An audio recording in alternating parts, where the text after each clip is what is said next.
ఎద్దునెక్కు శివుడు, గద్దనెక్కు విష్ణువు. శివుని మెడలో నాగుపామును ఆభరణంగా అలంకరించడం ద్వారా అత్యంత ప్రాచీన కాలంలో విశేష వ్యాప్తిలో ఉన్న నాగపూజను అనంతర హిందూ మతంలో లీనం చేయడం జరిగింది. ఆదిశేషుని శయ్యపై విష్ణువును పడుకోబెట్టడం ద్వారా ఈ నాగపూజను హిందూ మతంలో లీనం చేసి వేశారు. శివుడిని నాగభూషణుడు అని, విష్ణువును శేషసాయి అని పిలవడం మనందరికీ తెలిసిన విషయమే. ఎద్దు మీద ఎక్కే శివుడు సృష్టించడానికి పూర్వమే రాతియుగం స్టోనేజ్ నాటి ఆటవిక ప్రజలచే ఎద్దు లేదా నంది పూజించబడింది. ఈ విధంగా మన దేవుళ్ళ ఆభరణాలు, వారి వాహనాలు, ఎద్దుపై శివుడు, గద్దపై విష్ణువు, వారి పెళ్ళాల పుట్టుపూర్వోత్తరాల్ని నిశితంగా పరిశీలిస్తే ఆర్యుల రాకకి పూర్వమే ఇండియాలో ఉన్న మత సంకేతాలు, విభిన్నమైన పూజా విధానాల మిశ్రమమై హిందూ మతం పేరిట ఒక బ్రహ్మాండమైన సంకర మతం ఆవిర్భవించింది. వేదాల్లో విష్ణువే కనిపిస్తాడు కానీ నారాయణ అనేవాడు లేనేలేడు. నారాయణ అనే శబ్దానికి ప్రవహించే నీటిపై నారా నిద్రించేవాడు అని అర్థం. మెసొపొటేమియన్ దేవుడైన ఎంకి నీటి మధ్యలో ఉన్న భవనంలో నిద్రిస్తున్నట్లుగా చిత్రించబడ్డాడు. ఈ విధమైన సుమేరియన్ పురాణ గాథయే కాక అనేకమైన సుమేరియన్ మట్టి పలకలు కూడా ఈ విషయాన్ని ధృవీకరించాయి. అంచేత శేషసాయిపై పవళించి నీటిలో నిద్రించే మన విష్ణుమూర్తి యొక్క వాస్తవ రూపం మెసొపొటేమియా పురాణ గాథకి చెందిన ఎంకి దేవునిలో కనిపిస్తుంది. అంచేత ఈ నారాయణుడు నేరుగా సుమేరియా నుంచి సరాసరి హిందూ పురాణాల్లోకి దిగుమతి చేయబడిన విదేశీ దేవుడు. జలములు అనే బహువచన రూపమైన ఈ నారా శబ్దం ఇండో ఆర్యన్ భాషకి చెందింది కాదు. ఈ పదము ఇందుకు సంబంధించిన దేవుడు సింధు నాగరికతకి చెందినవి.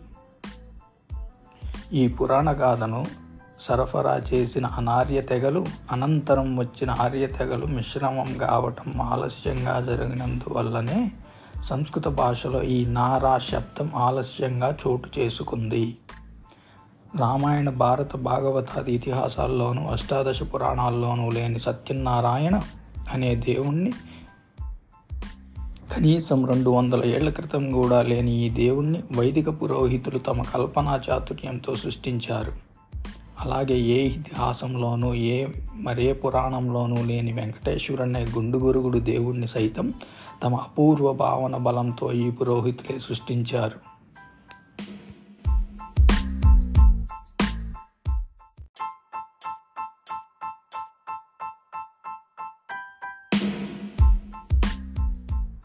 ఆర్య ద్రావిడ మతాల కలయిక.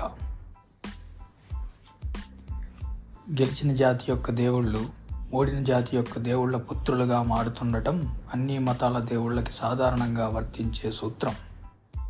ఈ రకమైన వడపోత విధాన ఫలితంగానే అతి ప్రాచీనమైన ద్రావిడ ఆదిమవాసుల దేవుళ్ళు క్రమేణ హిందూ దేవుళ్ళుగా మారి ఆ మతంలో కలిసిపోవడం, తత్ఫలితంగా ఆర్య అనార్య దేవుళ్ల కలయిక ద్వారా సంకర దేవుళ్ల మతంగా హిందూ మతం పరిణామం చెందడం జరిగింది.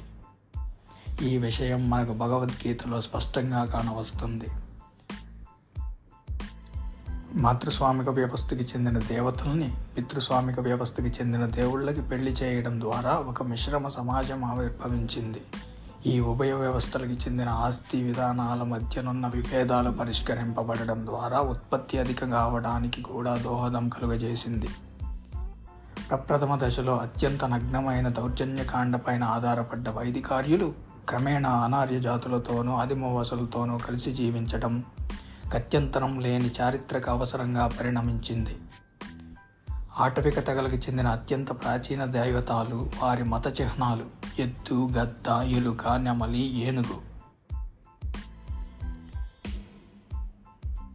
శివ విష్ణువుల పరివారంలో అంతర్గత భాగంగా వారి వాహనాలుగా కుమారులుగా చేయబడ్డం ద్వారా ఆర్య అనార్య మతాల మిశ్రమం కావడానికి అవకాశం కలిగింది. వినాయకుడికి వాహనం ఎలుక, సుబ్రహ్మణ్యేశ్వరుని వాహనం నెమలి, శివుని వాహనం ఎద్దు, విష్ణువు వాహనం గద్ద. ఈ విధంగా మిశ్రమం కావటానికి అంగీకరించకపోతే సర్వనాశనానికి కానీ ఆజన్మాంత బానిసత్వానికి కానీ సిద్ధపడాల్సి ఉంటుంది. ఇది జరగకుండా మధ్య మార్గంగా ఈ మిశ్రమ పద్ధతి అవలంబించబడింది. ఇందుకు గీతలోని రాజధోరణియే ఎదురులేని సాక్ష్యం.